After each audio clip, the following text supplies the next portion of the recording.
নির্ধারণ করেছেন আড়তদাররা। তবে এখনও বকেয়া টাকা আদায় না হওয়ায় উৎকণ্ঠায় ক্ষুদ্র ব্যবসায়ীরা। এ নিয়ে আরও জানাতে নগরীর আতুরার ডিপো থেকে যুক্ত হচ্ছেন শোয়েব রহমান। শোয়েব, এবার নগরীতে চামড়ার সংগ্রহের লক্ষ্য পূরণের সম্ভাবনা কতটা রয়েছে, আর ক্ষুদ্র ব্যবসায়ীদের টাকা পরিশোধের বিষয়ে আড়তদাররা কি বলছেন?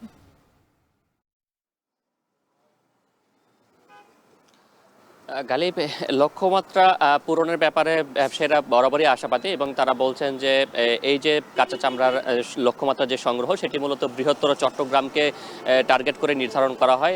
এর মধ্যে চট্টগ্রাম মহানগরী ছাড়াও পার্বত্য জেলাগুলো রয়েছে, কক্সবাজার রয়েছে এবং এই অঞ্চল নিয়ে মূলত এই লক্ষ্যমাত্রাটা নির্ধারণ করা হয়। এবং গতকাল কিন্তু জেলা প্রশাসকের সাথে আড়তদাররা যারা রয়েছেন, সেই সাথে লবণ ব্যবসায়ী যারা রয়েছেন তাদের সাথে একটি বৈঠক হয়েছে এবং সেই বৈঠকে চামড়া সংগ্রহের জন্য উপজেলা পর্যায়ে কি কি ধরনের ব্যবস্থা নেওয়া হয়েছে সেই বিষয়গুলোও কিন্তু ব্যবসায়ীদেরকে অবহিত করা হয়েছে। অর্থাৎ একটি চামড়াও যাতে নষ্ট না হয় সেই ব্যবস্থা নেওয়ার জন্য কিন্তু সরকারের পক্ষ থেকে প্রস্তুতি রয়েছে।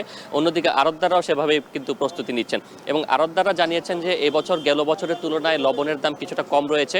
গেল বছর লবণের দাম যেখানে ছিল 900 থেকে 1000 টাকা, এবার সেটি কিন্তু 800 থেকে 850 টাকার মধ্যেই মিলছে এখন পর্যন্ত। তবে সামনে আরও যেহেতু কিছুটা দিন বাকি রয়েছে, এর মধ্যে যাতে লবণের দাম আর না বাড়ে সেই বিষয়টি আড়তদাররা প্রশাসনের প্রতি নজর রাখার জন্য আহ্বান জানিয়েছেন। অন্যদিকে লবণ ব্যবসায়ীরা যেটি বলছেন যে পর্যাপ্ত লবণ উৎপাদন হয়েছে এবং লবণের কোনো ঘাটতি বা সংকট সেটিও কিন্তু হবে না। এবং আমরা দেখেছি যে আড়তগুলোতে এরই মধ্যে কোনো কোনো আড়তে লবণ মজুদের যে কার্যক্রম সেটি শুরু হয়েছে, যদিও এখন আড়তগুলো অনেকটা ফাঁকা পড়ে রয়েছে। শেষ গেল বছরের যেই চামড়া ছিল সেগুলো কিন্তু তারা এরই মধ্যে বিক্রি করে দিয়েছেন এবং চট্টগ্রামে যেহেতু ট্যানারি একেবারেই নেই, শুধুমাত্র একটি ট্যানারি রয়েছে এবং মূলত তাদেরকে এই চামড়াগুলো ঢাকায় যে সকল ট্যানারি রয়েছে তাদের কাছে এই পণ্যগুলো বিক্রি করতে হয়। সেই ঢাকার ব্যবসায়ীদের কাছে কিন্তু তাদের কিছু বকেয়া পাওনা রয়ে গিয়েছে এবং এই বকেয়া পাওনার না যদি সঠিক সময় আদায় না হয় বা কোরবানের আগে যদি আদায় না হয় তাহলে চামড়া ক্রয়ের ক্ষেত্রে তাদের যে মূলধন ঘাটতি সেটিতে পড়ার কিন্তু শঙ্কা রয়েছে। আমরা কয়েকজন আড়তদারের সাথে কথা বলেছি, তারা বলছেন যে তারা এখনো বকেয়া আদায়ের জন্য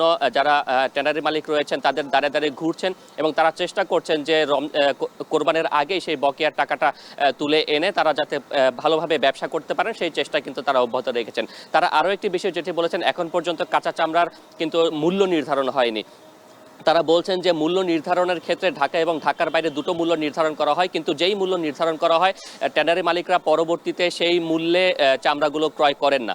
চামড়া সংগ্রহের সময় প্রশাসনের পক্ষ থেকে তদারকি থাকে একটি চামড়া যাতে নষ্ট না হয়, আড়তদাররা যাতে চামড়া ফেরত না দেন সেই বিষয়ে প্রশাসনের নজরদারি থাকে। কিন্তু চামড়া কিনে ফেলার পরে এই চামড়া ট্যানারি মালিকরা সরকার নির্ধারিত মূল্যে কিনছেন কিনা সেটি নজরদারি না থাকায় আড়তদাররা কিন্তু অনেক সময় বিপাকে পড়েন। তাই আড়তদারদের পক্ষ থেকে সেটি একটি দাবি রয়েছে যে চামড়া সংগ্রহের পরে যাতে ট্যানারি মালিকরা সরকার নির্ধারিত দামে চামড়া সংগ্রহ করেন সেটি যাতে সরকার সুনিশ্চিত করেন। তাতে করে চামড়ার যে ক্ষুদ্র ব্যবসায়ীরা রয়েছেন তারা আসলে ব্যবসায় টিকে থাকতে পারবেন। অন্যথায় এখানে 112 জনের উপরে ব্যবসায়ী ছিলেন, এখন কিন্তু সেটি কমতে কমতে মাত্র 20 থেকে 25 জনে নেমে এসেছে বলে আড়তদাররা জানাচ্ছেন।